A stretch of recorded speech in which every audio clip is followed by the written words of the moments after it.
समझना चाहूंगा कि ये XIR होता क्या है, इसको हम कैसे समझ सकते हैं कि XIR सरल भाषा में समझने की कोशिश करें तो ये होता के अंदर एक CAGR भी होता है। तो मुझे उसमें भी बड़ा कंफ्यूजन रहता है कि ये CAGR, इसके बारे में भी जानने की मतलब एक बड़ी जिज्ञासा सी रहती है कि ये क्या है CAGR। नॉलेज के लिए भी जानना चाहूंगा ये हिडन कॉस्ट क्या चीज होती है।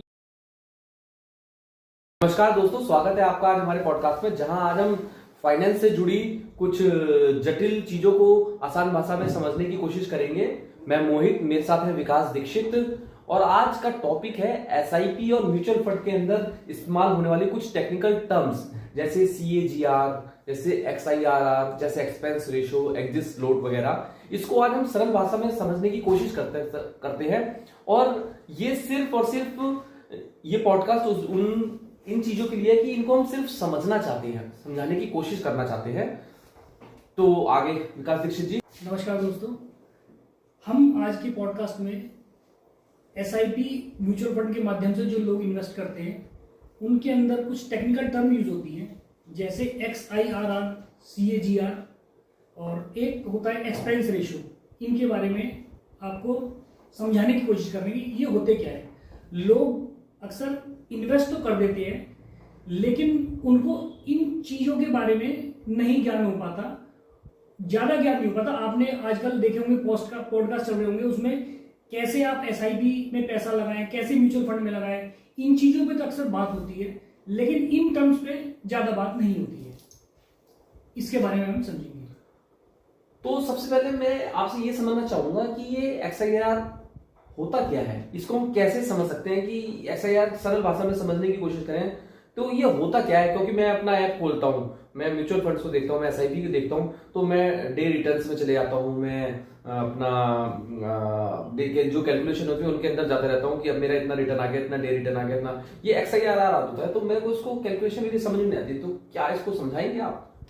जी हाँ, जो XIRR होता है ये आपको दिखेगा जब आप अपना पैसा इन्वेस्ट कर रहे हैं SIP के माध्यम से।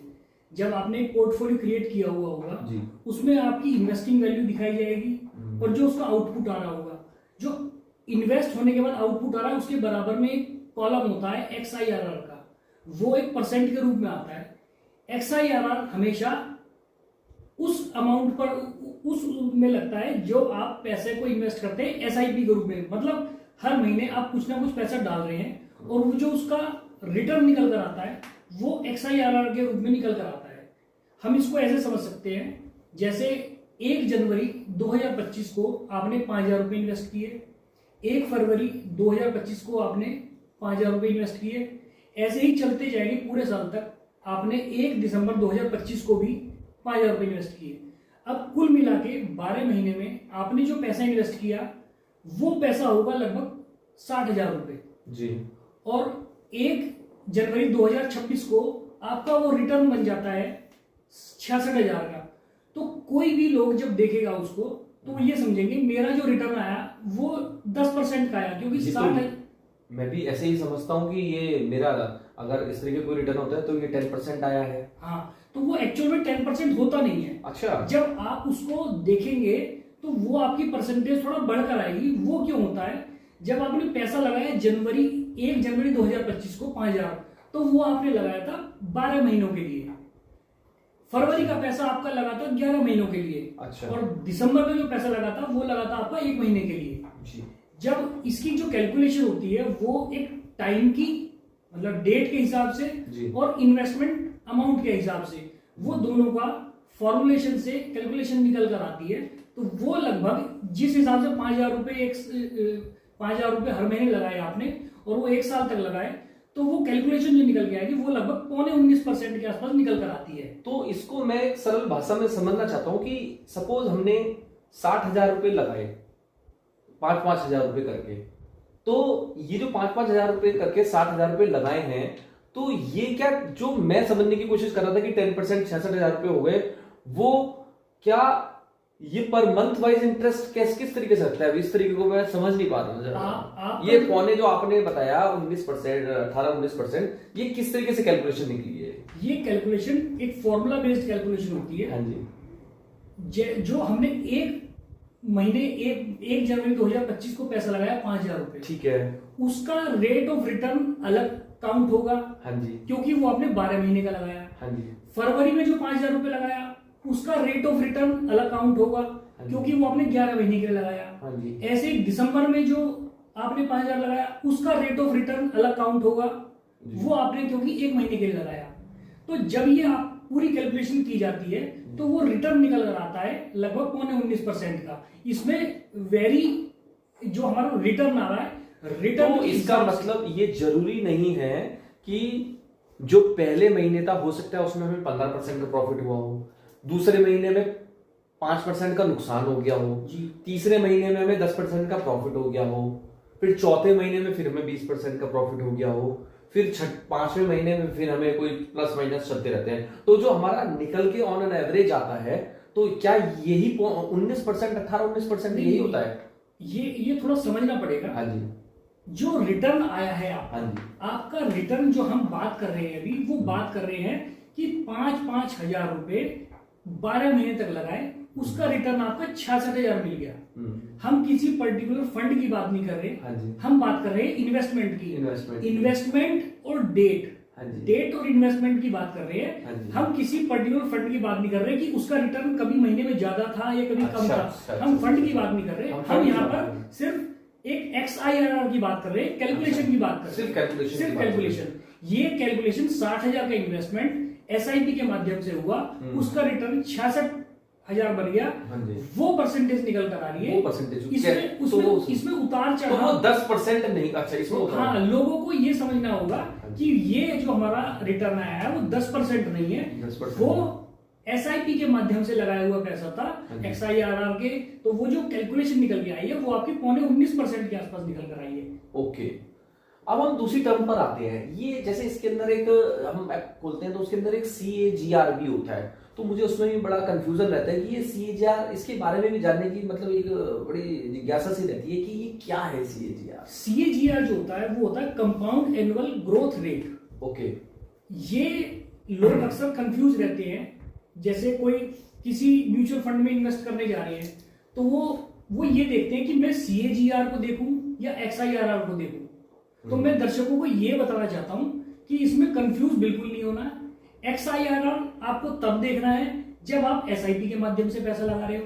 CAGR आपको तब देखना है जब आप लमसम अमाउंट इन्वेस्ट कर रहे हो। ओके, जैसे आपके पास अभी 5 लाख रुपए हैं, आप उसको इन्वेस्ट कर दे एक बार में, उसके बाद भविष्य में आपने उसको 5 साल या 10 साल या 20 साल के लिए छोड़ दिया, आप उसमें कभी इन्वेस्ट नहीं करेंगे। उसका जो रेट निकल के आएगा, आपका फाइनल अमाउंट जो आपको मिलेगा जी, उसके वो जितना परसेंट बढ़ जाएगा, मतलब वो जो अमाउंट बढ़ जाएगा, उसकी जो परसेंटेज कैलकुलेशन होगी, वो परसेंटेज होगी, वो CAGR होगी, कंपाउंड एनुअल ग्रोथ रेट होगी। अच्छा। मैं इसको एक एग्जांपल के द्वारा आपको समझा सकता हूँ। हाँ, इसको एक उदाहरण देके हम थोड़ा समझाने की कोशिश करेंगे। वो मैं समझाना चाहता हूँ आपको। उसमें क्या है, जैसे 1 जनवरी 2020 को आपने 1 लाख रुपए इन्वेस्ट कर दिए, ठीक है जी। हम इसमें किसी फंड की बात नहीं कर रहे, हम सिर्फ इन्वेस्टमेंट की बात कर रहे हैं और ईयर की बात कर रहे हैं। हमने 1 जनवरी 2020 को 1 लाख रुपए इन्वेस्ट कर दिया जी। 5 साल बाद यानी कि 1 जनवरी 2025 को आपका रिटर्न आया 2 लाख रुपए लगभग। आपका 2 लाख रुपए आ गया, मतलब 1 लाख का आपका 2 लाख हो गया। तो ये कैसे आपका पैसा बढ़ा? ये आपका लगभग 15% के हिसाब से बढ़ा। अच्छा। कैसे बढ़ा? आपने पहले साल में 1 लाख लगाए, आपका परसेंटेज 15% आपको पहले साल में प्रॉफिट हुआ। अच्छा, तो आपका अमाउंट हो गया एक साल में 1,15,000। फिर आपका अगले साल जो रिटर्न मिलेगा आपको 1,15,000 पे मिलेगा। 1,15,000 से फिर 15% आपको मिलेगा जी। फिर वो जो अमाउंट आएगा, फिर अगले साल तीसरे साल भी 15% मिलेगा, फिर चौथे साल भी मिलेगा, फिर 5वें साल भी मिलेगा। अच्छा, तो हर बार आपका जो पैसा है, मूल अमाउंट, वो 15% के हिसाब से बढ़ता जा रहा है। अच्छा, तो वो जो फाइनल कैलकुलेशन निकल के आएगी वो 2 लाख रुपए आएगी।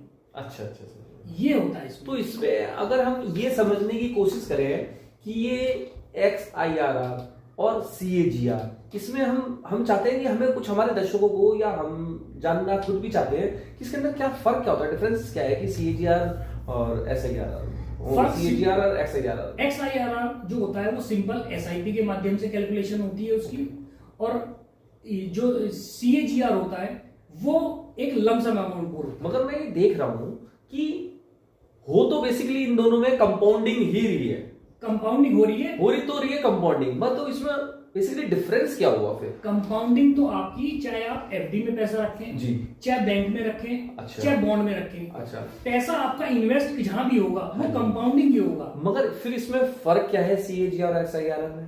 सीएजीआर एसआईपी की, सीएजीआर लमसम अमाउंट होता है हाँ और जी। एक्सआईआर एसआईपी अमाउंट होता है। एसआईपी अमाउंट के बाद जो रिटर्न मिलता है जी, उसकी जो प्रॉफिट की कैलकुलेशन होती है वो एक्सआईआर से होती है। हाँ और जी। जो लमसम अमाउंट के बाद जो प्रॉफिट होता है, लमसम अमाउंट इन्वेस्ट करने के बाद कुछ साल बाद जो प्रॉफिट होता है जी। वो सीएजीआर के रूप में होती है।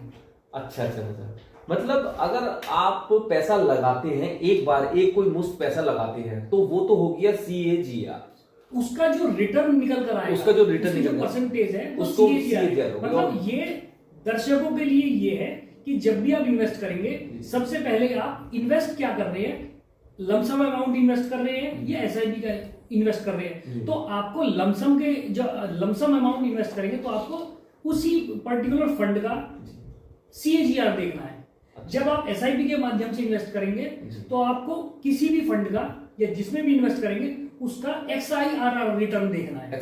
उसके आधार पे आपको फैसला, अब 5-10 फंड हैं उसमें से आपको देखना है कौन सा फंड अच्छा रिटर्न दे रहा है। तो सीएजीआर जिसका अच्छा होगा लमसम के लिए आप उसमें पैसा लगा सकते हैं। तो ऐसा भी होता है कि जो लमसम वाले हैं उनमें भी एक्सआईआर आता है? नहीं, लमसम में एक्सआईआर नहीं आएगा, नहीं शो होता है, वो मतलब लमसम में उसमें वो सीएजीआर होता है, वो एसआईपी अमाउंट देखता है। अच्छा। और क्या इन्वेस्ट किया कि इन्वेस्टमेंट अमाउंट देखता है और डेट देखता है। अच्छा। डेट एक्सआईआर डेट और अमाउंट के आधार पे कैलकुलेशन होती है उसकी, उसके बाद वो परसेंटेज निकल कर आती है। अच्छा, तो इसे आपने दोनों को हमें डिफरेंस बताया, काफी हद तक हमारा इन दोनों के बीच की जो चीजें थी वो क्लियर हुई हैं कि कहाँ अब हमें एक्सआईआर देखना है, कहाँ हमें सीजीआर देखना है। इसके बाद मैं आता हूं कि हम जब अपने एप्स खोलते हैं उनके अंदर अपने एसआईपी म्यूचुअल फंड्स देखते हैं तो उसके अंदर हम देखते हैं कि एग्जिस्ट लोड, जो कोई भी कंपनी होती है उन सब कंपनियों के एग्जिस्ट लोड होते हैं, तो उसके बारे में कुछ आप बता सकते हैं कि ये क्या होती है, एग्जिस्ट लोड क्या होता है? किसी सरल भाषा में, जैसे हमें कुछ नहीं मालूम है तो एग्जिस्ट लोड के बारे में हमें बिल्कुल सरल भाषा में समझा दीजिए कि इसको कैसे समझा जाए, क्या चीज होती है। जी मैं बताना चाहूंगा। और लोग बाग इसको इग्नोर भी करते हैं कि हाँ एग्जिस्ट लोड होगा, जो भी है ठीक है मैं इसमें पैसा लगा देता हूँ। तो दर्शकों को ये जानना भी जरूरी है कि ये एग्जिस्ट लोड होता क्या है। अगर इससे आपके जिस फंड में आप इन्वेस्टमेंट कर रहे हैं उस फंड में क्या भविष्य में एग्जिस्ट लोड का क्या इंपैक्ट होगा। जी बहुत अच्छा सवाल है, बहुत बढ़िया सवाल है। लोग इसके बारे में बहुत कम जानते हैं और जितनी भी इन्वेस्टमेंट कंपनियां होती हैं वो भी इसको छुपा कर रखती हैं, इसके बारे में डिस्क्लोज नहीं करती हैं। लोग अपनी अवेयरनेस से इसको देखते हैं और जब उनको मालूम होता है तब वो कंपनी से इसके बारे में डिस्कस करते हैं। इसमें होता है सबसे पहले एक तो एक्सपेंस रेशियो। जी एक्सपेंस रेशियो वो रेशियो होते हैं, जैसे कोई भी फंड कंपनी है वो उसको चलाने के लिए ऑफिस एक्सपेंस हो गए, उनके सैलरीज हो गई, जो इन्वेस्टमेंट मैनेजर होते हैं उनके एम्प्लॉय होते हैं उनकी सैलरी हो गई, जितने भी उनके एक्सपेंस होते हैं तो वो उसके लिए हम किसी म्यूचुअल फंड में इन्वेस्ट करते हैं या ईटीएफ में इन्वेस्ट करते हैं तो उसमें कंपनी एक्सपेंस रेशियो के नाम से हमसे कुछ पैसा लेती है, तो वो एक्सपेंस रेशियो में आता है। लोगों को इसमें देखना चाहिए एक्सपेंस रेशियो ज्यादा नहीं होना चाहिए। अच्छा। अगर जो बात करें हम म्यूचुअल फंड की तो वो 0.5% से लेके 2% तक लेती हैं कंपनियां। हमने यहाँ तक भी देखा है कि ये होते तो 0.5, 0.1, 2% या कहीं कहीं 2.5-3 भी चले जाते हैं, तो मगर ये परसेंटेज बहुत छोटी लगती है।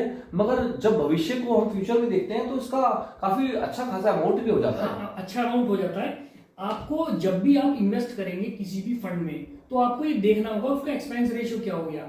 अगर जो आप एसआईपी करते हैं आप अपने ऐप में भी देखेंगे, आपने एसआईपी करी 10,000 की, लेकिन आपको एग्जैक्ट जो वो दिखाई देगी ना वो 10,000 नहीं दिखाई देगी, या तो 9,999 में कुछ पैसे दिखाई देगी या 9,999 में 95 रुपए दिखाई देगी, वो कुछ ना कुछ पैसा उसमें कम होता है। तो यही एक्सपेंस रेशियो होता है जो कंपनियां, म्यूचुअल फंड कंपनियां या ईटीएफ जो जिनके होते हैं वो उसको काट कर आपका पैसा इन्वेस्ट कर रहे हैं, वो पहले ही एक्सपेंस रेशियो अपना निकाल लेते हैं।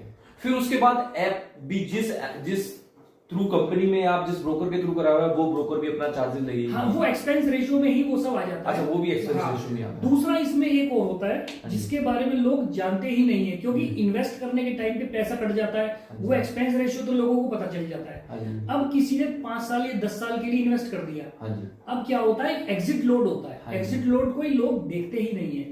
एग्जिट लोड भी कंपनियां 2, 2.5, 3, 5% तक एग्जिट लोड भी ले सकती है। अगर जो आपका एग्जिट लोड 0.5% से लेके 1% है तो वो जेन्युइन है। ये आपका ऐसा खर्चा होता है जो आपका रिटर्न निकल कर आता है ना, उसमें एक ये लॉस का काम करता है, आपके रिटर्न को कम कर देता है। कैसे कम कर देता है? आज आपने एसआईपी के माध्यम से 20 साल की एसआईपी करी है, आप उसमें कुछ पैसा इन्वेस्ट करते जा रहे हैं जी। आपका एक कॉर्पस बन गया 20 साल बाद जी।